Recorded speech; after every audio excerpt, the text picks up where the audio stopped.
Good morning. Good morning. Thank you so much for being here. I'm so grateful for both of your times. Like I said earlier, I've never interviewed a husband-wife combo before, so I'm really looking forward to the differing perspectives on our topic today. And as I said earlier, please be honest, please be authentic. You all were selected for this interview for a reason. Clearly, your story resonates with a lot of people. Clearly, you've inspired a lot of people with everything that you have gone through. So for those that aren't familiar with your story, your journey, I'd love to give you all the opportunity to introduce yourself and a little bit more about what brings us here. Okay. Well, thanks for having us, Jordan. We're so just grateful for the opportunity to share. And I'm Tara. And Brian. Yes. And how to summarize our story? Yeah. So we have the sweetest little angel girl, Indy Lou, and she would be turning 8 soon, but she was born with Down syndrome, and that was a surprise to us. And we went through 5 years of infertility prior to that, and then we did in vitro to get her. And she was a twin, and we lost her twin when I was 11 weeks pregnant. And then when Indy was born, she surprised us with Down syndrome, and that was something. It was shocking, and it was a lot to process. And it took me a little bit of time. It took him about 8 hours. No, really, it took him like 8 hours to process that. And then he was like, we're doing this. This is going to be fun. This is going to be such a great adventure. And it took me a few months to process that. But then Indy just became the absolute light of our lives and just the cutest, funnest, most beautiful little girl. And she captured hearts of people all across the world, hundreds of thousands. And we started living big. We started traveling. We kind of had this mentality where, like, we're going to show the world how we can do this, how we can do this well. Mm-hmm. And that's how we started living for the first year and a half of our life, travel to Europe, travel these different places. Which I think is so important because, especially with a surprise diagnosis at point of, you have a baby, the experience is completely different. It sounds like you were almost like grieving a life that you thought you were going to have. Yes. And while a lot of people kind of fold in that moment for good reason, especially as moms, we have an expectation of what motherhood, what parenthood is going to be. And then day one, you realize that those expectations are different. So instead of just being sad about it, saying, well, no, let's show people that you can do the same things, if not more, with a child with this condition. Yes, that it can be more beautiful, and it was. Did you have, there's obviously more to the story that I want you to share, but did you have kind of this feeling inside of you of like, why me? Yeah, I think initially, but it was very brief regarding Down syndrome. I think, I don't know, like I just understand that, like, I don't know, life happens and I'm a kind of a realist, right? And so it's like I have a hard time feeling bad for us because I know there's a lot of people that go through difficult things in this world. Sure. A lot of people that struggle and suffer, and I have a hard time living with myself inside of that suffering. And so, like she said, it took me 8 hours with Indy when she was born. It's like, I grieved what I thought our life was going to be, what I thought Indy was going to be. And then I said, you know what, we're doing this, because I'm not more special than the next guy, the next guy, the next guy. Like, we're all in this together, and we all have our own stuff. Like, did y'all have examples in your day-to-day life of other people with a child with Down syndrome? No. So this is funny because I'm a nurse practitioner, and I was a pediatric emergency room nurse. And so what I knew about Down syndrome was the kids that I took care of in the hospital. And so I felt very overwhelmed by the potential health challenges because obviously the children that I saw with Down syndrome were in the ER because they had health challenges. And so we didn't know people in the community that had kids with Down syndrome. There was the boy in middle school and high school that was in love with me. His name was Junior. He had Down syndrome. But other than that, we didn't know anybody. And being introduced to that community was such a beautiful and vital thing for us. I remember Indy was just a month or two old when we met with some of like the leaders of the Down syndrome community in Kind of our Utah core where we group. live. It's kind of like generations. Like you grow up like a generation in school. You Right. graduate every grade with these same kids. It's like we fell into that group inside of the Down syndrome world. Yeah, and they became our best friends and just our support system, and we got to see like their families are just happy, typical, like wonderful, beautiful families, and their kids with Down syndrome are the light of their family and their life. And was that part of the inspiration to share so much on social? Is like Indy is born, and we want to be this beacon for others that might have felt the same way that you did on day one. Yeah, I think it was partly that, and it also partly just happened very organically. So, Sure. But when Indy was born, and we were sitting in the NICU bedside for 2 weeks, people would just send me like, oh, look at this account, look at this family on social media, like, Right. and their cute little girl. And so that's where it started. Like sitting in the NICU, and I'm like, okay, I'm gonna follow this family. I'm gonna follow this family. This is the cutest little girl I've ever seen. I'm gonna follow them, you know. And it just became scrolling through, like, wow, their life is actually like so good and so normal, Right. You know, Right. because we were so scared. What is life gonna look like? But then you see these other families, and you're like, their life looks beautiful and happy. So let me ask you, I think that when people hear the words Down syndrome, there's this immediate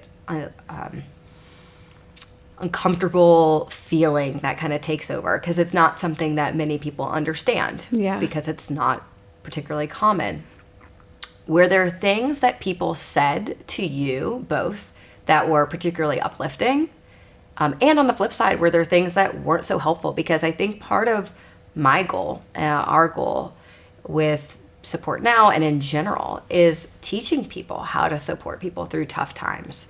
And Down syndrome and special needs is one that is very taboo in our culture. Yeah. So I'm just curious, do you recall something that anyone said that felt uplifting, something that maybe you've taken along your journey, and then again, the flip side of that? Yeah.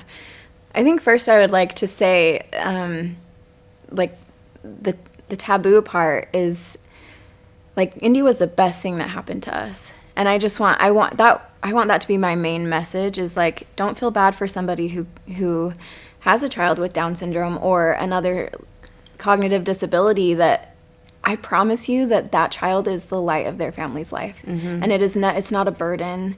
It was the best. And Indy, she broke through every, what's the word? Like, milestone or? Yeah, I mean, and every limitation that people put on her, she just, like, accelerated through all of them. Yeah. And so when she was born and the doctors say, like, oh, she won't do this. Expect like, this, expect that. This is how it's going to go. Don't expect this, don't expect that. Like, don't expect her to be able to breastfeed well. Well, Indy breastfed until she was 2.5. And she, Wow. you know, like, Wow. just was incredible. And so they'll tell you all these things, like, put limitations on them. And we just watched Indy blow through every one of them. Like, So she great. talked amazingly well, and she was just so bright and intelligent and so smart. I mean, she did things earlier than our typical kids. And we'll look at that now and we'll be like, oh, Indy, like, she potty trained in 2 weeks, and it was, like, so easy. And yeah, it just...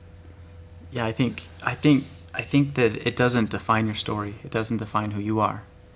Right? And I think that's why people feel overwhelmed, because they say, here's my identity, here's what I thought I was going to be as a family, and it completely changed into Down syndrome. And, like, that's not the case. Mm-hmm. Down syndrome becomes part of who you are. It becomes part of your story. You don't become Down syndrome. Down syndrome becomes part of you, and you embrace it. And when anybody that's intimate with it and familiar with it, they love it.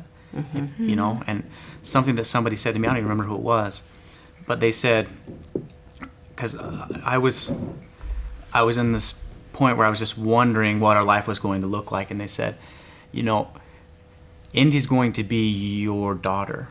She's not going to look like Down syndrome. You're not going to wake up in a year or 2 years and see Down syndrome. You're going to see your daughter. Yep. And she is going to look more like you, like, as parents, than she's going to look like Down syndrome. Mm-hmm. Which is so true, because you have kids with Down syndrome. We met all the different families. It's like the kid, you can pick the family with the kid. Yeah. You know what I'm saying? Yeah, It's not like they all look the same. Right. Yeah. But, like, this is going to be our child. It's not going to That's be Down beautiful. syndrome. It was awesome. That's really beautiful. So you said this earlier, so I want to kind of lean into this a bit more. Took you 8 hours to process, you a little bit longer.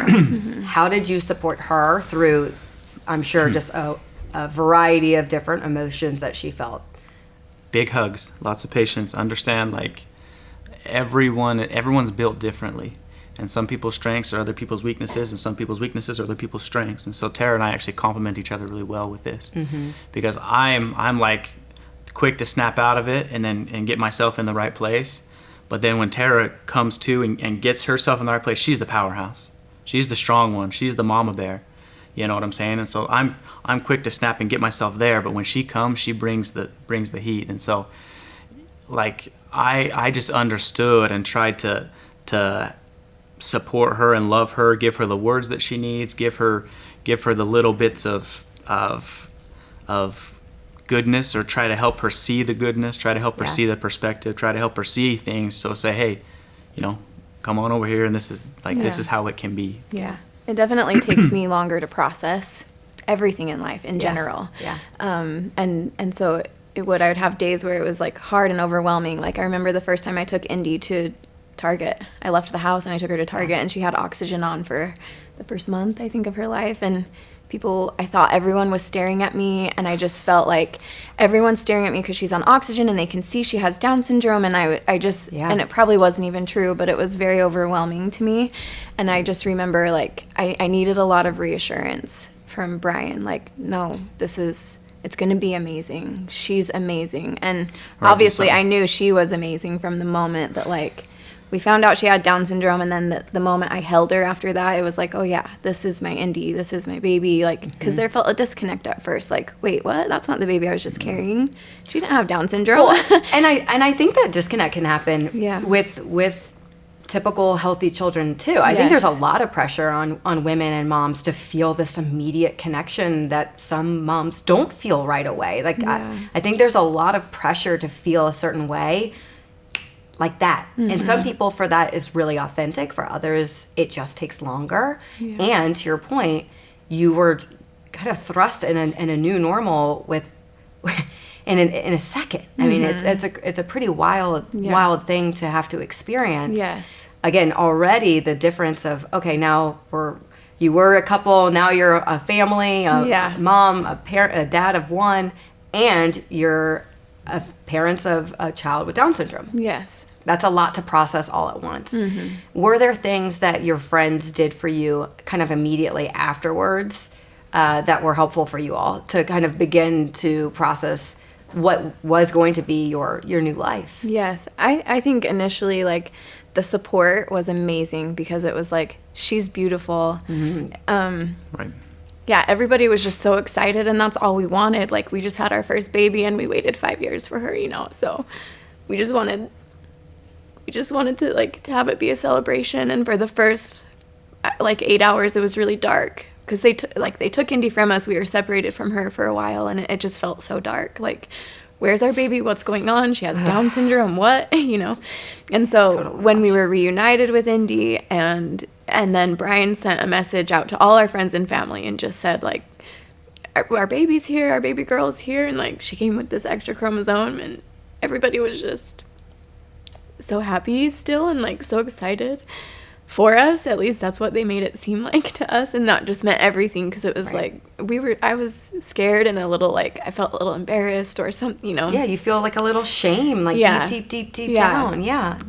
Which I wish so bad now I could go back and not feel those things, because like I said, Indy with her Down syndrome ended up being just the best part of our life. So but they responded with so much love and support, and then they were like, oh, I follow this account on Instagram. Right. Follow them. They're the cutest family. And so that was really helpful, and they like sent us flowers, and when we brought Indy home from the NICU, they like had balloons and a welcome home sign, and they made it really special, and then connected us with the community. Like, one of our friends knew one of the girls in Salt Lake that has a child with Down syndrome, and like really advocates for the Down syndrome community, and those are the ones that ended up being just our best friends. I love it. So I love it. Yeah. Well, why don't you progress through the story, because there's more that happens. Yes. It's actually women and families like you, it's really astonishing how much can happen, how much one couple can truly endure. Yeah. I'm sure that's how you feel, even if you don't have any sort of resentment. So I would love for you to kind of continue to share kind of what was to come. Yeah. So we processed Down syndrome, and then the next year was like the funnest, happiest, brightest year of our lives. And then when Indy was almost 18 months old, she got diagnosed with cancer. And it was a form of leukemia. Mm-hmm. And a couple months before that, we had noticed, like, okay, things are shifting. Her energy is a little low, and I'm a pediatric nurse, and so I was worried. You know, I was like, I think she's showing signs of leukemia, and he tried to reassure me. You know, he's like, no, she's fine. Let's just. Yeah. Anyways, she ended up having leukemia, and the next 8 months we spent living mostly in the hospital, and because her is a very aggressive type of leukemia, so it was all inpatient treatment. So we would spend a month in the hospital, and then we'd go home for 2 weeks, and then come back for another month. And that was our life for the year of 2018. Wow. But again, we made the best of it and made it really fun for Indy, and we moved into the hospital. Like, we would stay there for a month, but we would move in, like 6 huge bins. And we would just take our blender and the juicer and all the things. And it was the same mentality as before. It's like this is us. This is part of who we are now. This is part of our story, our journey. We're going to do this. Mm-hmm. If we're going to do this, we are going to do this. And we're going to show how it can be done. So let me ask you, when the cancer diagnosis came, was it similar to the birth, how did you process it this time around, hearing leukemia, cancer? Well, it's funny because I think that the more that you have to go through those things, the quicker you are to realize the pattern to them. Mm. You know, there's like grief is kind of it starts and then it tails off into the future, but like the trauma, I guess, or like the change of circumstance, the surprise, whatever you want to call that big event that's a pivot point in your life, like they start to have patterns. And so I started to recognize, like, at that point, okay, like, I remember these feelings of heartbreak, these feelings of concern, these feelings of worry and fears and all these things. Like, okay, these will pass.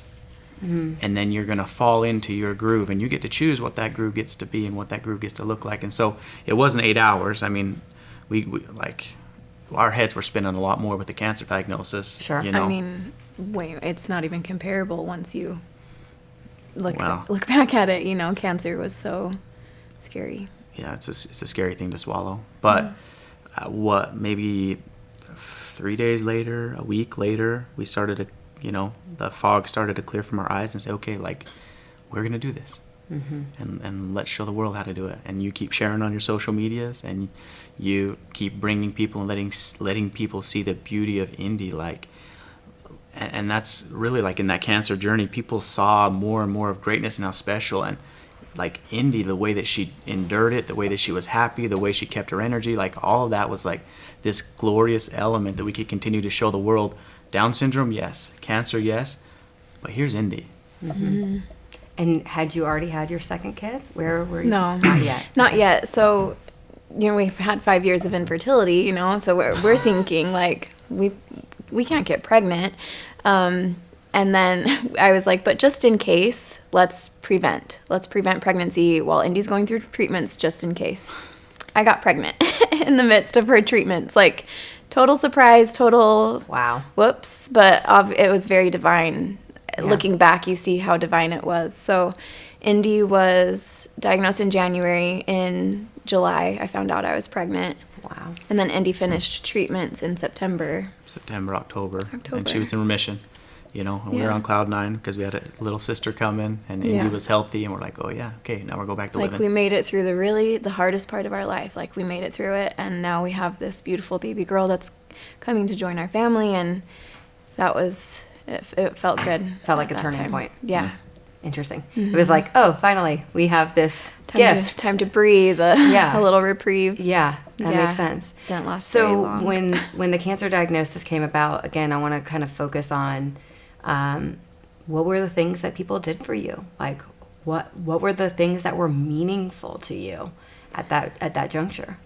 Wow, I feel so blessed in this regard that we were so supported and people just rallied behind us. And part of that had to do with this social media following that we had grown by chance, and people just fell in love with Indy. But we got paintings of Indy and our family and cards and letters about how Indy has changed their life and toys for Indy to play with in the hospital. I mean, these are coming from just our community online. Right. And then our people in our immediate circle, like our neighbors and friends, they're bringing us meals and they're juicing for us and bringing juice. And like they know how important this healthy lifestyle is for us. And so they're going out of their way to bring us things that or make us things that they're like, I've never made this before ever. But they'll do it because they're supporting us. And we, like I said, we lived in the hospital and that was so hard.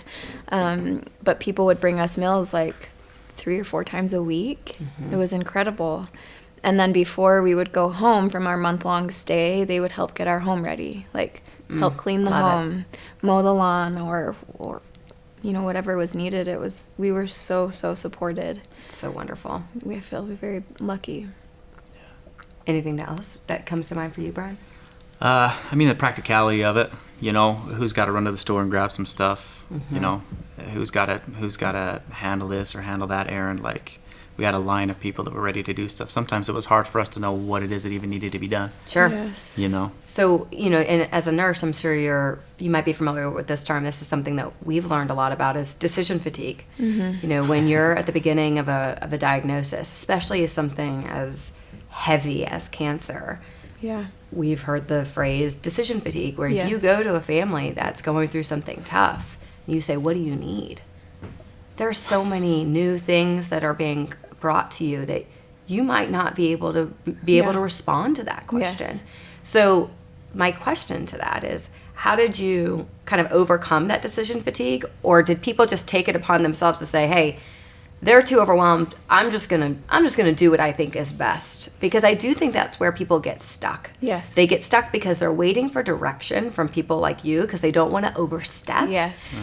They want to respect the boundaries of what you're feeling, and they also know that you're going to need support, not just with meals, not just financially, but with the everyday things that allow you to maintain routine. Yes. And also emotional support too. And I want to respond to that and say, decision fatigue is very real, and it is more severe now than it's ever been in the whole journey. And this is because we're 3 years out from losing Indy, and it you still don't know what you need to just survive the day, and so it just gets harder the bigger the trial. But with cancer, it was very, very nice when people would just do things. And I remember some of the things people got for us or did for us that were just so impactful to me, because Indy's getting all these toys and letters and all these things. Well, then someone sent me a package, and it was sweats for the hospital and deodorant and a toothbrush. And I just thought oh, they remembered me too, because I'm living here at the hospital with her. And somebody got us a plug-in cooler that we could keep in the room, and that was a game changer, because otherwise all of our food was outside in the hall of this cancer unit, and we basically took up the entire fridge, because I'm cooking all the meals and trying to, do my healthy thing in this tiny cancer room. And so someone got us this plug-in cooler, and I'm like, wow, this was life-changing for us. Just a simple thing like that, so we could have our food in the room. I love that so much. I think that's such good advice to give. Yes. Is that don't neglect the caregivers. Indy was absolutely going through her pain, her physical pain and struggles, and there's some two people that are really feeling the burden of all of this. Yeah. Again, I think we see this even in birth, where everyone rushes to give presents to the baby, the blankets, meanwhile, you've got two parents, one that just gave birth, one that you're both not sleeping, and it's hello, is anyone thinking of us? I just went through all of this. I just want you to know, I always give a gift to the mother. I'm the same way. I like you. I have 3 children. And that's one of the things that I learned the most when you're sitting in the hospital after, where you're like, wow, it'd be really nice to have something for me, whether it's just an eye mask or a pillow or new sweats because Yes. you've gone through something super traumatic. But again, this is not about me. So I love those suggestions. And I think that's a really powerful reminder not to get lost on the patient themselves, but to try to look at the whole family unit. The whole family. Was there anything that stood out for you? Like anything that like, because again, I think men are trickier because they have they've got a harder shell. I think typically, and tell me if this is wrong for you, you're even less likely to accept help. But I want you to I speak think to that the help that I preferred back then was the help for her. You know, I would prefer that she would have something that would be meaningful and helpful for her to get her through the day, or over what I would need myself. And to be honest, I didn't have that many needs.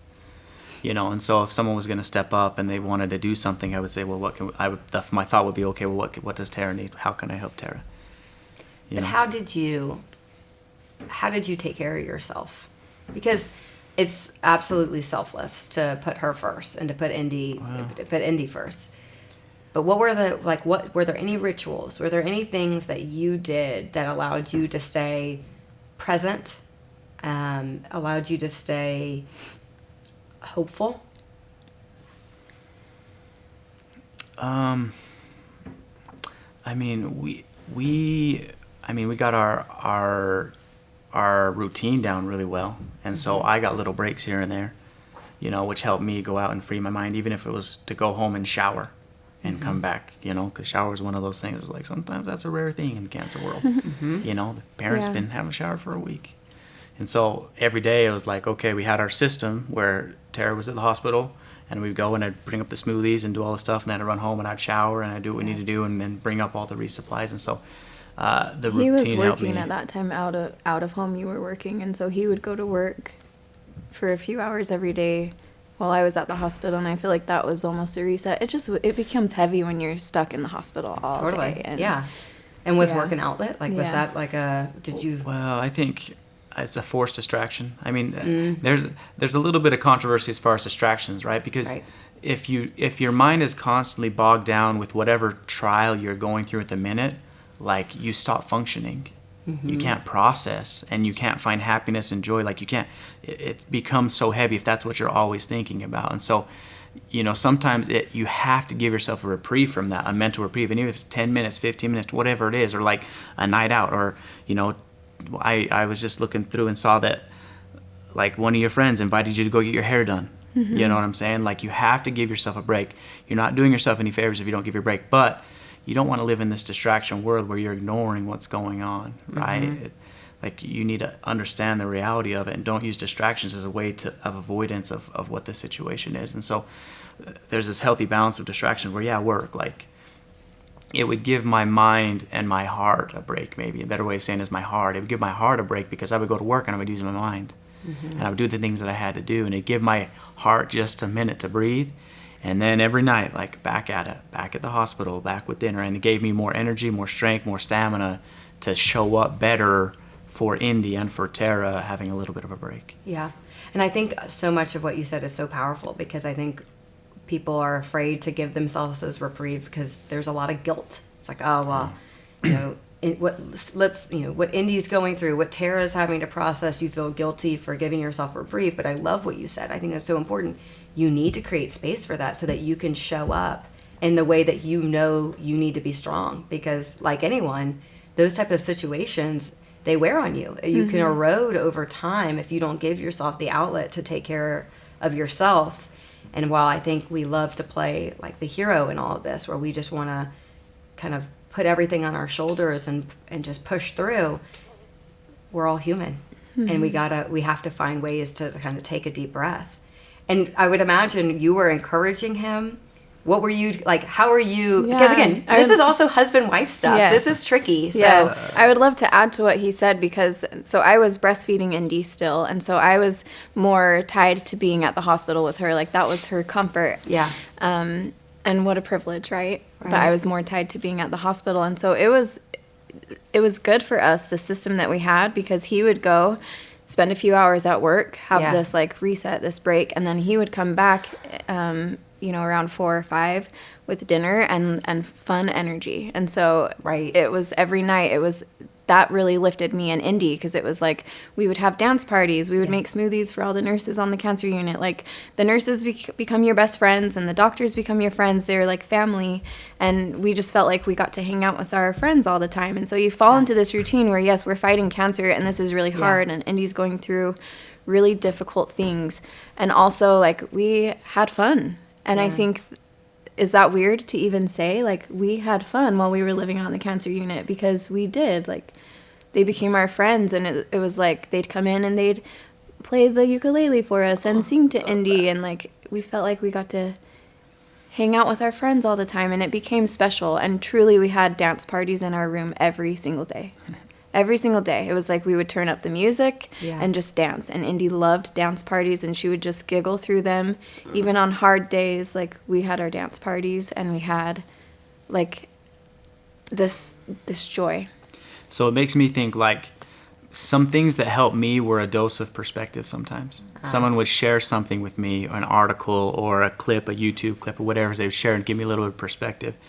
And one of those things, you know, I don't know who shared it, but someone shared it, was like, when you go through cancer or some of these difficult trials, you feel like your power is taken away, your choice is taken away. Yeah. Right? You're thrust into the middle of this difficult thing, and you're hogtied. But the truth is you have a lot of choice inside that world even.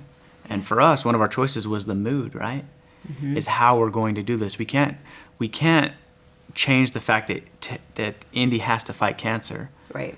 But we're going to be singing and we're going to be dancing. And we're going to be making friends with all the kids on the unit. Right. Like, we are going to be a choice that we have is to be a positive impact. We can choose to kind of cower and understandably so under the weight of all this pressure, just kind of buckle, or we can choose to step up and say, no, like I'm gonna make good stuff out of this. Well, just like you did throughout, even to get to that point. I mean, 5 years of infertility, then a Down syndrome. Like, you had that resilience, like you had that muscle already, which I think is incredible, and something that is underestimated is that all these kind of tribulations that you had to navigate through in the past were also helping you navigate this even larger moment, because you had been through it before, and you knew how to overcome that to a degree. Again, you're normal. I'm sure there's still immense grief, immense hardship, immense. But I think that showing somebody vision in that moment is worth anything. Is worth as much as anything that you could offer them. Right. You show them a vision of how it could be. Right.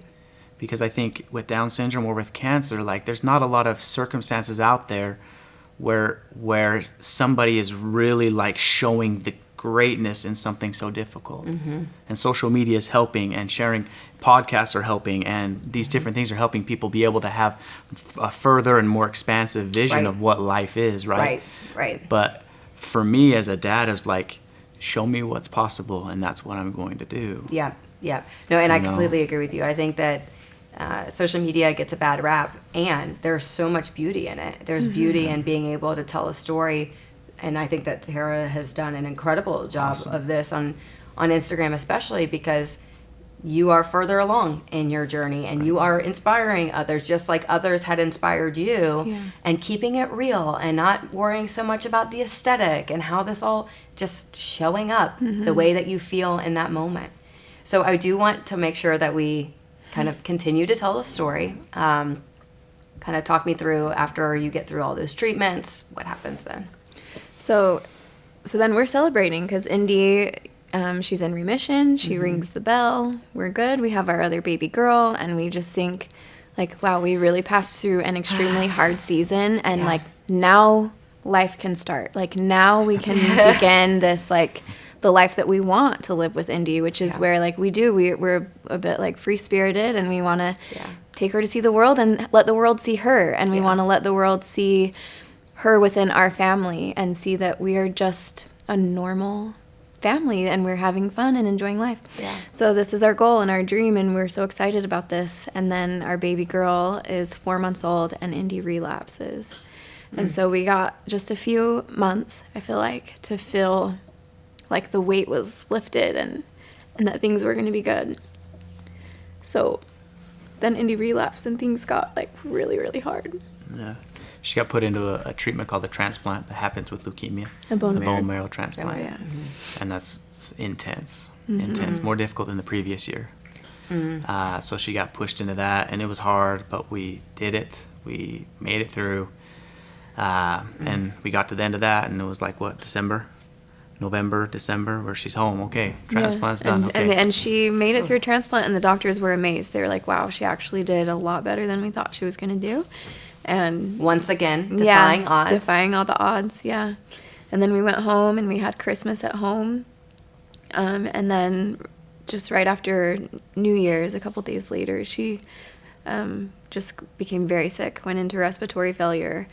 That she had an extreme delayed response to the bone marrow transplant, where her lungs just filled up with inflammation and couldn't function anymore. So we were in the ICU. She was put on ECMO, which is a machine that bypasses your heart and lungs, or either one or the other, so that they can rest and heal. So this is like the furthest, the most advanced life support that they have. Like, this is the last. Yeah. And so we're just like, is she going to come back from this? And we saw so many miracles. We were in the ICU for a month.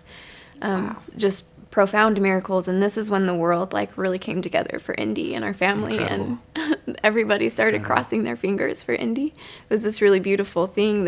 It was the Indy effect, they termed it. And one day, on a really stressful day in the ICU, we look over and Indy's laying there and she's crossing her fingers while she's asleep, and she's intubated, and crossing her fingers was something she started doing when she was learning to walk.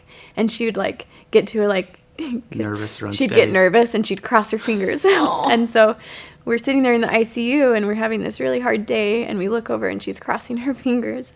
And it was so tender and beautiful, but I shared that on my stories, and then all of a sudden we're flooded with just people crossing their fingers for Indy all around the world.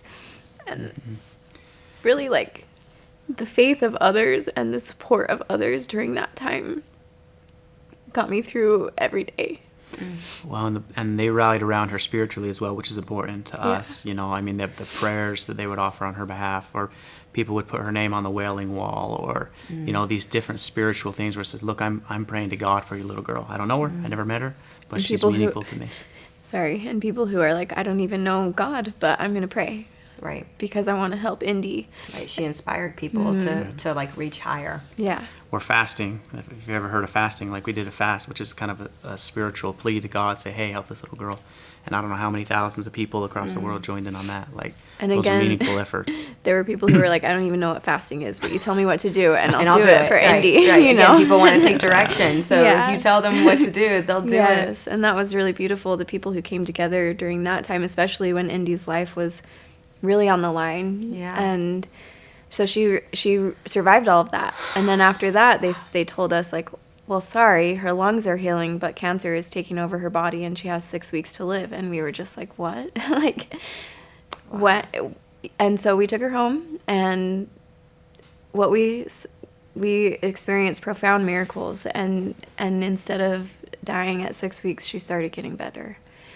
And this was the greatest miracle. I just shared about this on my social media last night. It was the day after Easter in 2020. According to the timeline of 6 weeks, like, we should have lost Indy by now. But what was happening was she was getting better and stronger every day, and we were going on mile-long walks outside. And she had to learn how to walk again after the ICU, but like, she did it. And we were walking every day and doing all the things, and her vibrant spirit returned. And the day after Easter, they called and told us that she no longer had any cancer cells in her blood. And it was just this miracle of like, they said, we have no medical explanation for this. We don't know how this happened, but keep doing what you're doing and enjoy her. Wow. You know, it was incredible. And there were thousands of people praying for that miracle with us, and it was really special to see that come to pass. Like, Indy was healed of cancer. What they told us that she was going to die, and she recovered. And she became this beacon of hope and light for people through the pandemic that year of 2020. And people would tell me all the time, like, she's the only thing getting me through this. Like, I'll get online every day just to watch Indy because she's getting me through every day. And that was really beautiful. And a lot of people share their stories. Like I was on a ventilator, and I remember thinking to myself, if Indy can do this, I can do this. yeah. Or I'm in the midst of my cancer treatments, and I don't really want to continue, but I look and see Indy and how she's doing it. Like, I want to be like that. How did your support kind of system work though in COVID? Like, I imagine it looked a little different, It was and so harder hard. in some ways. Yes.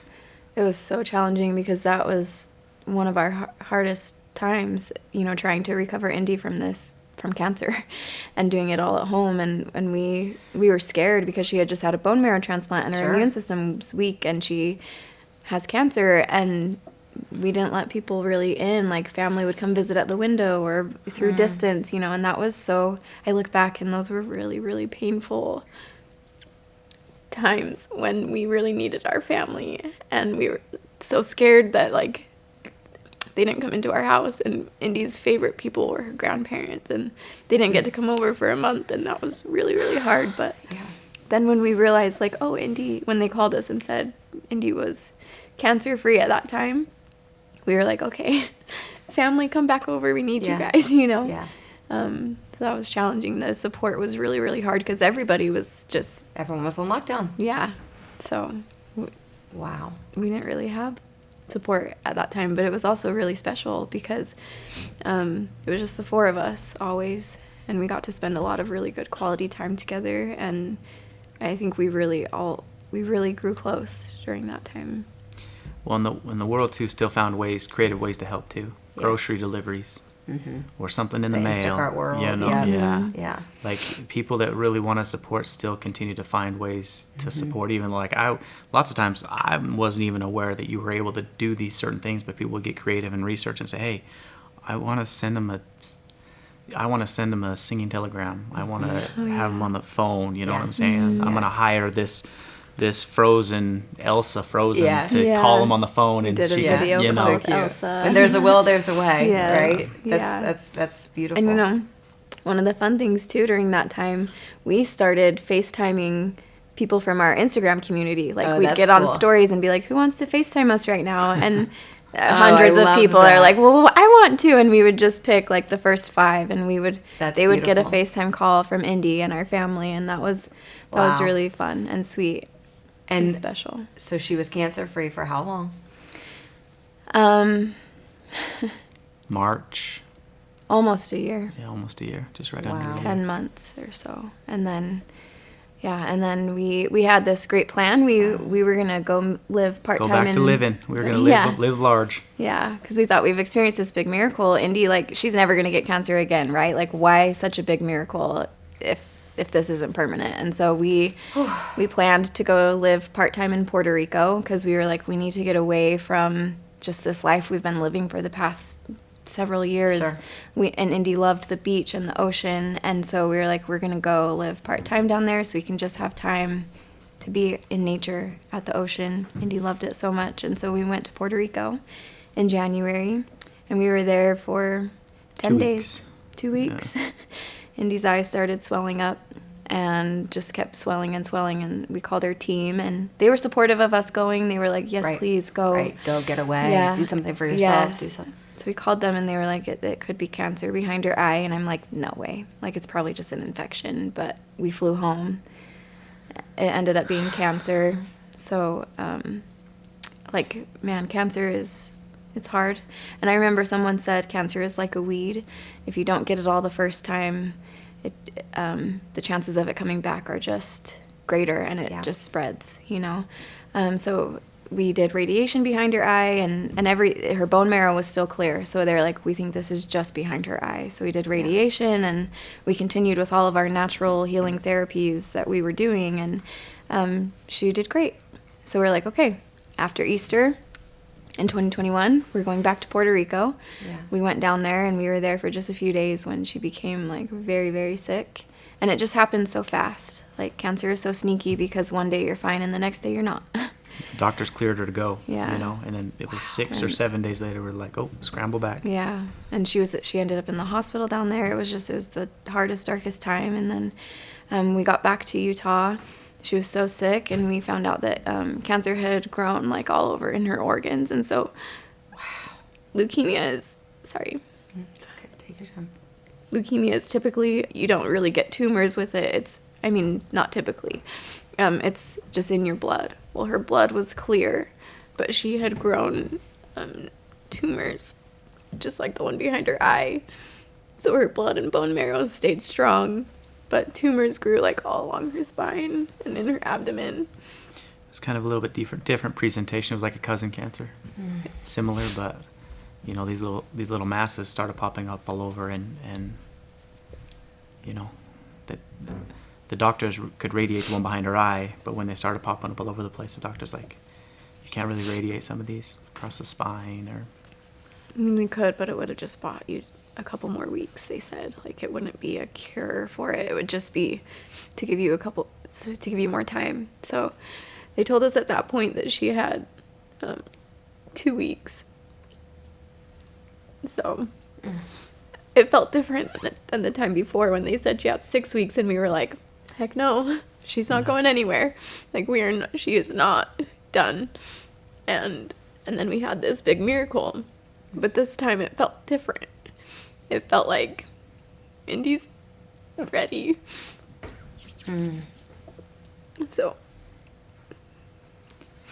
So we took her home.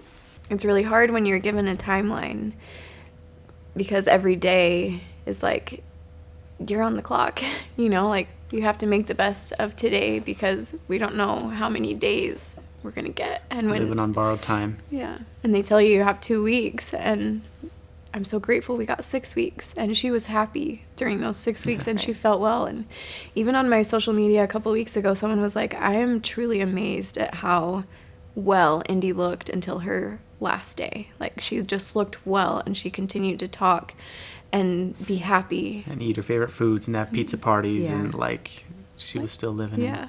Like on the day that she passed away, like she still ate her favorite food. She went out the way she wanted to. She did. Yeah. She decided.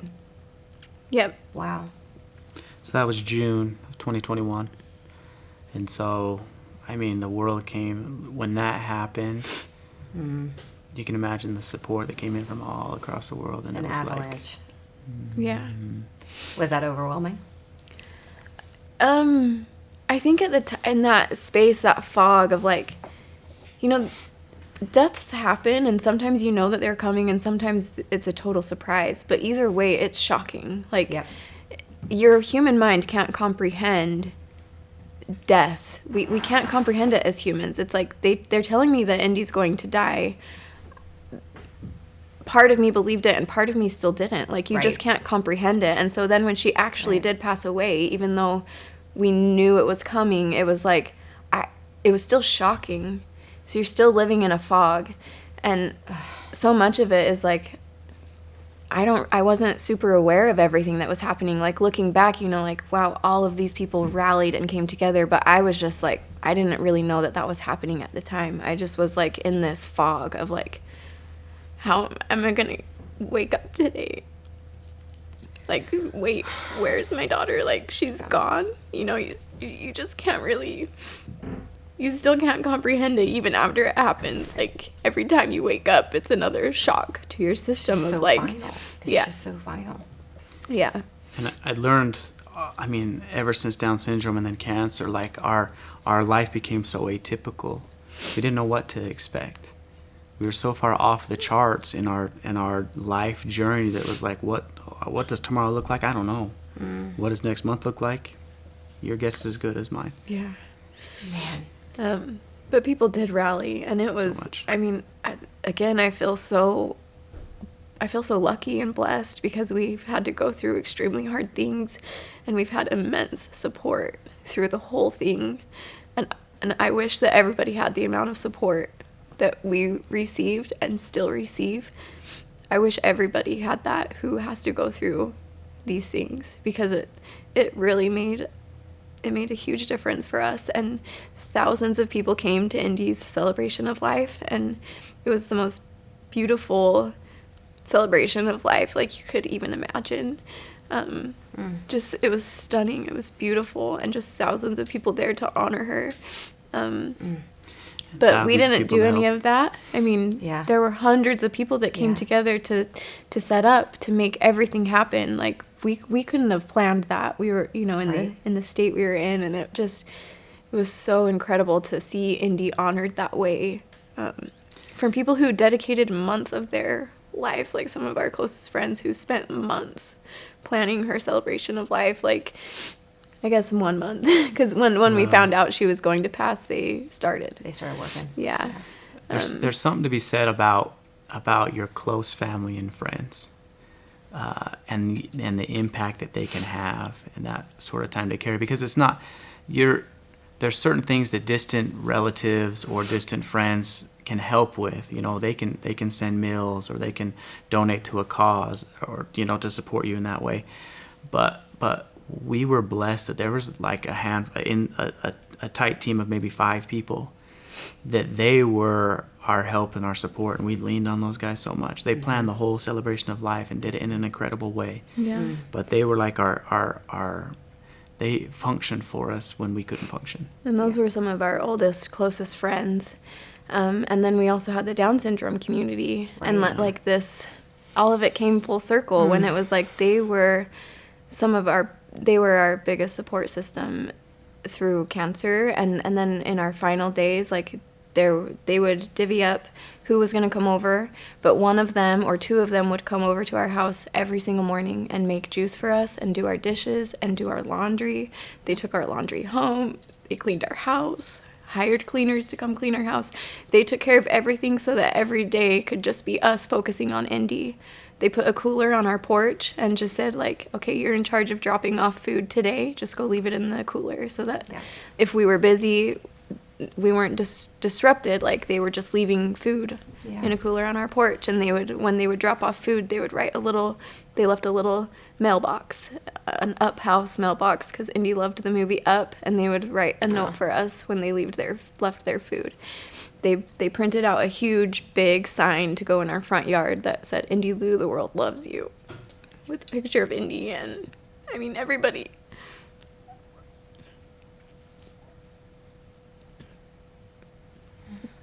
really rallied, and it was really special.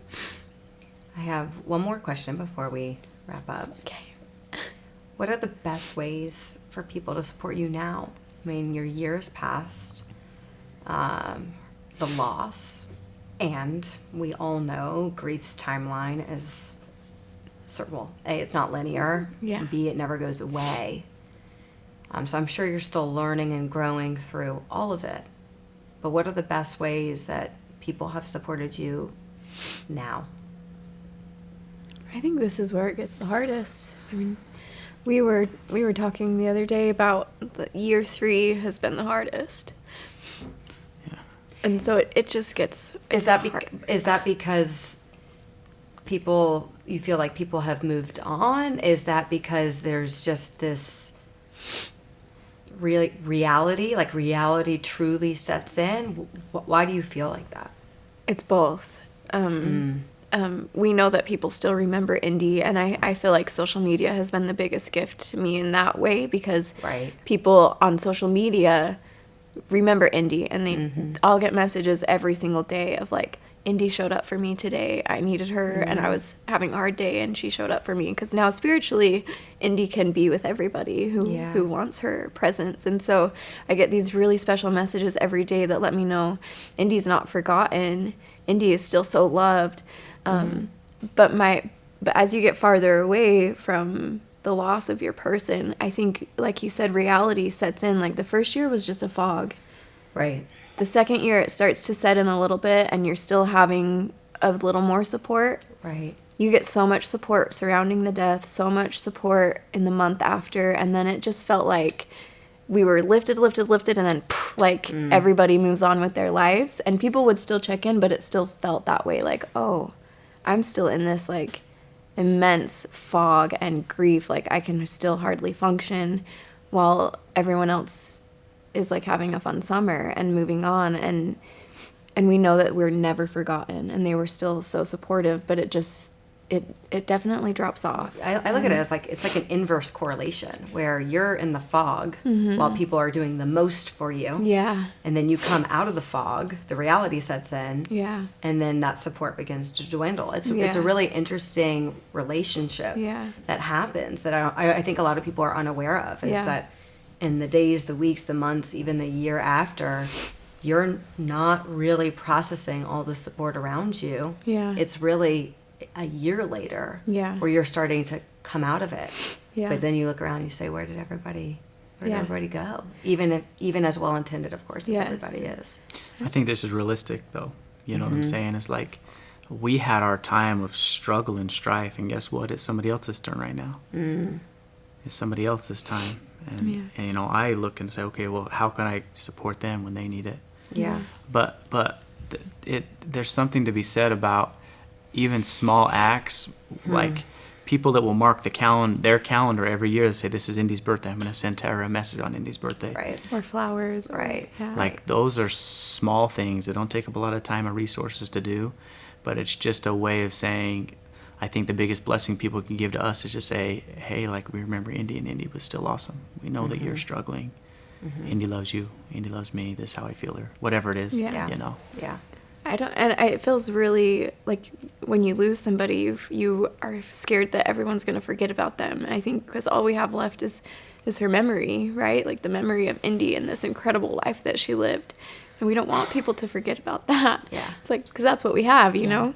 Yeah. So it's really special when people do acknowledge like Indy and just the story and what Indy meant to them and means to them. It's also helped to people support our cause. Like we started a nonprofit to support other cancer families, and so by people supporting our cause, we continue to feel the support that we felt before. You know what I'm saying? It's that same people that rally behind us are now saying, okay, come help us rally behind. Right. These That's the others. legacy. That's the continuation piece. Yes. And I was just going to say, I do think serving others and helping lift others during their time of immense trial and heartbreak is what lifts us. Right. That's the blessing that you helps can give. us get through this grief. Like seeing the joy that we get to see with other cancer families when we say like, we're going to send you to Hawaii, and seeing their joy like lifts us out of the depths of our grief. And I just think serving others benefits everybody. Like it benefits you as you serve, it benefits them as you serve them. I think it's the way to get through life. Yeah. Through all of our hardships. You know, we're deep in it. We're deep in this very heavy grief. Yeah. And serving others helps us forget about ourselves and our grief and our pain, even if it's just for a few hours or a day, or it helps. Even for just a moment. Yeah. Thank you. So we're going to do a quick rapid fire. Okay. And then we'll wrap up. Okay. I know this has been a lot, so I just want to say thank you and thank you for all of it because it's so important. And you all may disagree on these. Try to keep it to like one answer, one word or. Okay. But you want us both to answer? Yeah. Okay. Maybe we can answer at the same time and see. Okay. Oh boy. All right. Food or money for food? Oh, you're talking about with people supporting you, the ways we. Money for food. Okay. Flowers or no flowers? Flowers. Okay. This one you'll probably have to each think about. Grief is fill in the blank. So grief is The loneliest. Relentless. I need to change one of my answers. I said money for food. I totally regret that answer. Food. food. Okay. Because eating out gets exhausting. Well. And so I would much rather have had somebody and they did. They made us food and it was so amazing. So food. Okay. She goes on record. We'll admit that from the video. This one's just for you. One word to describe Brian. The first thing that came to my mind was supportive. Okay. Yeah. One word to describe Tara. Can I do two? Yes. Fiercely loving. She loves fiercely. She's the mama bear. And I'll give you each the opportunity to do this one. One word to describe Indy. Oh, first thing that came to my mind was powerful. Indie. I don't know. It's really hard to choose one. Like 5 words came at once, but the very first one was powerful. Yeah, she's angelic Angelic. in every way. You too. I think on Instagram, like there's this phrase like #goals, you know, that's what like way well overused, and I would say like used in the wrong way. Like you all are goals, like the way you've navigated life, and while you may not again think of it in this way of, you don't wallow in it certainly, and you still have gone through an abundant amount of hardship. Yeah. It's truly inspiring, and it's beautiful because to me, this is what partnership looks like. This is what marriage is. It's like lifting each other up, not just in the good times, but the tough times. What a beautiful example you set, not just for your children, but for the community. And like, thank you for sharing what you do on Instagram, because it's important. It's a very important reminder for people navigating all sorts of hardship. And what an honor for Indy to have you as parents. I mean, it's really so beautiful. I mean that from my heart. I'm so passionate about support, and even I've learned so much from the two of you. There's takeaways that I will use in the future based off of what you've shared. So thank you again for allowing us to have this opportunity. I'm very grateful. Well, we're pretty pleased with what you do too. You know, it's pretty incredible what the goals and the vision and the efforts that you guys put forth. Like, Thank you. You guys are the good in the world. Thank you. Thank you. So we're honored to just be around great people. Happy to do it. Thank you so much. More to come. More to come.